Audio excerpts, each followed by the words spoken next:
কাশ্মীরের নিয়ন্ত্রণ রেখায় ভারত ও পাকিস্তান সেনাদের মধ্যে গুলি বিনিময়, কেউ হতাহত হয়নি। কূটনৈতিক টানাপোড়েন বাড়ছে। চালের দরে স্বস্তি ফিরেছে, কমেছে মিনিকেট, আটাশ ও নাজিরশাইলের দাম, চড়া মাছের বাজার।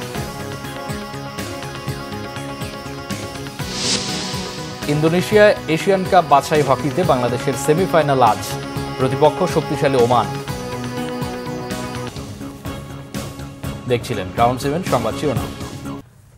ভারত ও পাকিস্তানের সেনাবাহিনীর মধ্যে গোলাগুলির ঘটনা ঘটেছে। বৃহস্পতিবার রাতে কাশ্মীরের নিয়ন্ত্রণ রেখায় দুই পক্ষের মধ্যে এই গুলি বিনিময় হয়। সামরিক সূত্রের বরাত দিয়ে ভারতের সংবাদ মাধ্যম এনডিটিভি এই তথ্য জানিয়েছে। ভারতীয় সেনাবাহিনীর দাবি, পাকিস্তান সেনাবাহিনী প্রথমে ভারতের কয়েকটি পোস্ট লক্ষ্য করে গুলি চালায়, জবাবে ভারতের সেনাবাহিনীও গুলি চালিয়েছে। এতে কোনো হতাহতের ঘটনা ঘটেনি। ভারত শাসিত জম্মু ও কাশ্মীরের পেহেলগাঁওয়ে এক হামলায় ২৬ পর্যটক নিহত হওয়ার ২ দিন পর সীমান্তে গোলাগুলিতে জড়ালো পারমাণবিক শক্তিধর দুই প্রতিবেশী।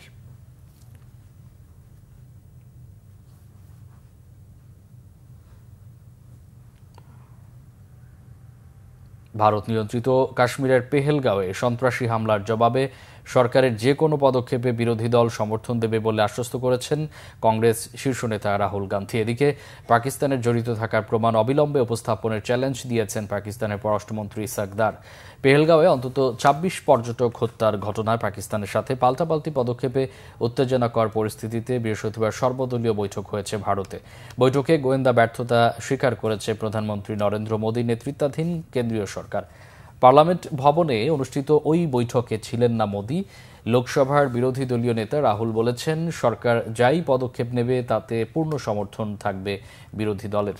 আসাদুদ্দিন ওয়াইসি বলেছেন, জাতীয় স্বার্থে রাজনৈতিক ভেদাভেদের সময় নয় এটি। এদিন যুক্তরাষ্ট্র, ইউরোপ, কাতার, জাপান, রাশিয়া ও চীনের রাষ্ট্রদূতদের মন্ত্রণালয় ডেকে সার্বিক পরিস্থিতি বর্ণনা করেছেন ভারতের পররাষ্ট্র সচিব বিক্রম মিস্ত্রি। এদিকে ভারতকে মিথ্যা দোষারোপের অস্বাস্থ্যকর খেলা বন্ধের আহ্বান জানিয়েছেন পাকিস্তানের পররাষ্ট্রমন্ত্রী ইসাক দার। চ্যালেঞ্জ দিয়ে বলেছেন, পাকিস্তান জড়িত থাকলে বিশ্ববাসীর সামনে প্রমাণ উপস্থাপন করুক দিল্লি। চরম কূটনৈতিক টানাপোড়েনের জেরে পাকিস্তানের আকাশসীমায় ঢোকার সুযোগ বন্ধ হওয়ায় শিডিউল বিপর্যয়ের মুখে পড়েছে ভারতের বিমান পরিবহন সংস্থাগুলো। যুক্তরাষ্ট্র, ইউরোপ, মধ্যপ্রাচ্যগামী ফ্লাইটের সময়সূচি পরিবর্তনের আভাস দিয়ে বিমানবন্দরে যাওয়ার আগে খোঁজ নেওয়ার অনুরোধ জানিয়ে নোটিশ দিয়েছে এয়ার ইন্ডিয়া, ইন্ডিগো সহ অন্যান্য বিমান পরিবহন সংস্থা। এবার স্বস্তি ফিরেছে চালের বাজারে। কেজিতে ৮ থেকে ১০ টাকা কমেছে মিনিকেটের দাম। বৈশাখে নতুন চাল বাজারে আসায় দাম আরও কমার সম্ভাবনা আছে বলে জানালেন বিক্রেতারা। ৮৮ থেকে ৯০ টাকা কেজি দরের মিনিকেট বিক্রি হচ্ছে ৭৮ থেকে ৮০ টাকা কেজিতে, যার প্রভাবে কেজিতে ২ থেকে ৪ টাকা কমেছে আটাশ ও নাজিরশাইল চালের দামও। কেজিতে ১০ টাকা বেড়েছে পেঁয়াজের দাম। ৪৫ টাকার পেঁয়াজ এই সপ্তাহে বিক্রি হচ্ছে ৫৫ টাকায়।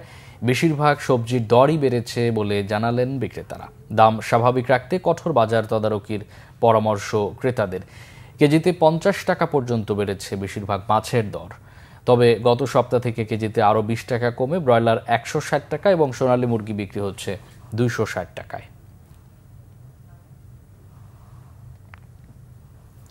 দেশের রাজনৈতিক অঙ্গনে যুক্ত হলো নতুন আরেকটি রাজনৈতিক দল। অভিনেতা ইলিয়াস কাঞ্চনের নেতৃত্বে বাংলাদেশ জনতা পার্টি নামে নতুন দলটি আত্মপ্রকাশ করেছে।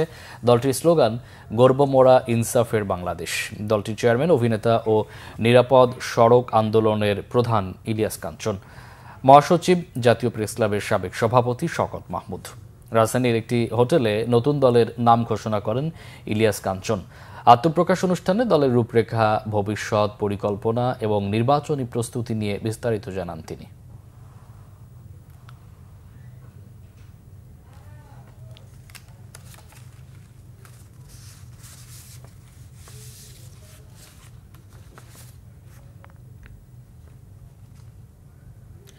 ৫ বছরেও শেষ হয়নি টাঙ্গাইল বাসাইলের একটি সেতু নির্মাণ কাজ। চরম দুর্ভোগে ১০ গ্রামের প্রায় ৩০,০০০ মানুষ। ঠিকাদারের গাফিলতিকে দুষছেন উপজেলা প্রকৌশলী। আতাউর রহমান আজাদের তথ্য ছবিতে দেখুন ডেস্ক রিপোর্ট। ২০১৯ সালে ভেঙেছে টাঙ্গাইলের কাজিরাপাড়া এলাকার পুংলি নদীর ওপরের সেতুটি। বাসাইল ও মির্জাপুর উপজেলা শহরে যাতায়াতের একমাত্র পথ ছিল কাঞ্চনপুর ইউনিয়নের এই সেতুটি। 2020 সালের মার্চে শুরু হয় নতুন সেতুর নির্মাণ কাজ পায় ঠিকাদারি প্রতিষ্ঠান Haider construction private limited and Liaquat Ali. কার্যাদেশ অনুযায়ী শেষ হওয়ার কথা 2022 সালের 24 সেপ্টেম্বর, কিন্তু তা শেষ হয়নি এখনও। দুর্ভোগ দীর্ঘ হয়েছে স্থানীয়দের, চরম ক্ষুব্ধ তারা। এরকম করে কেন এই অবস্থা, মানুষকে এরকম হয়রানি করে?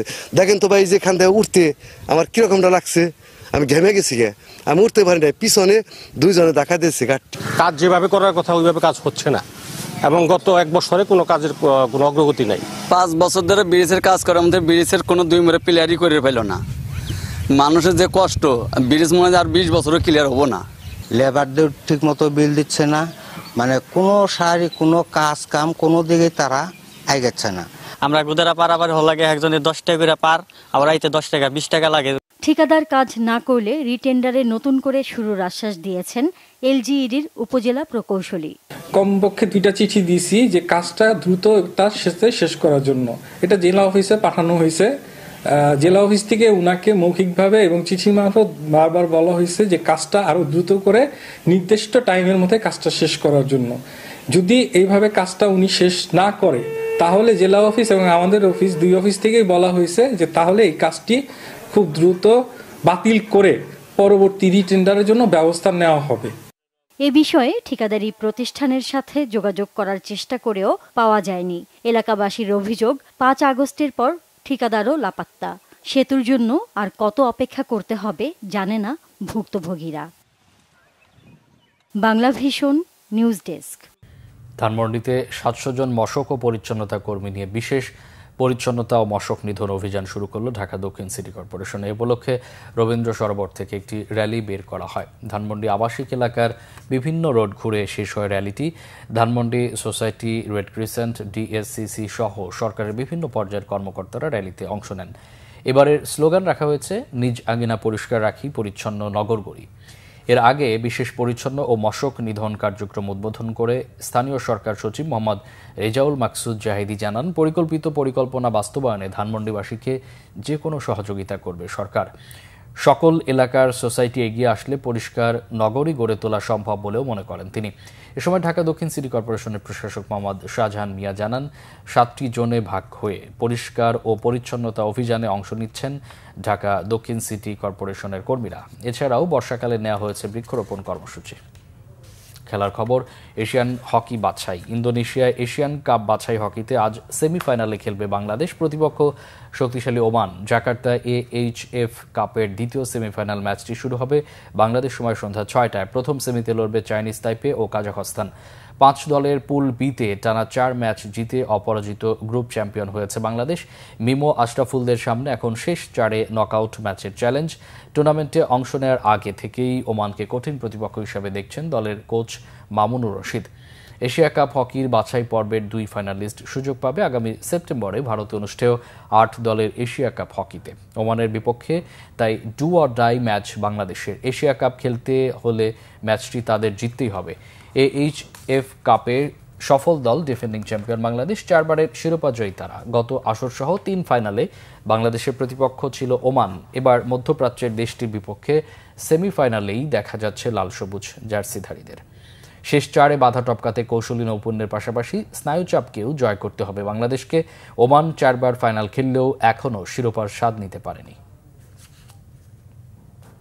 এই ছিল এখনকার মতো। পরে সংবাদ দুপুর 2টা। এর আগে একটা রয়েছে নিউজ টপ 10 দেখার আমন্ত্রণ রইল। এছাড়া বাংলা ভিশন সংবাদ ও সংবাদ সংশ্লিষ্ট অনুষ্ঠান দেখতে ভিজিট করুন www.bpnews24.com ও facebook.com/banglavisionnews এবং সাবস্ক্রাইব করুন youtube.com/banglavisionnews।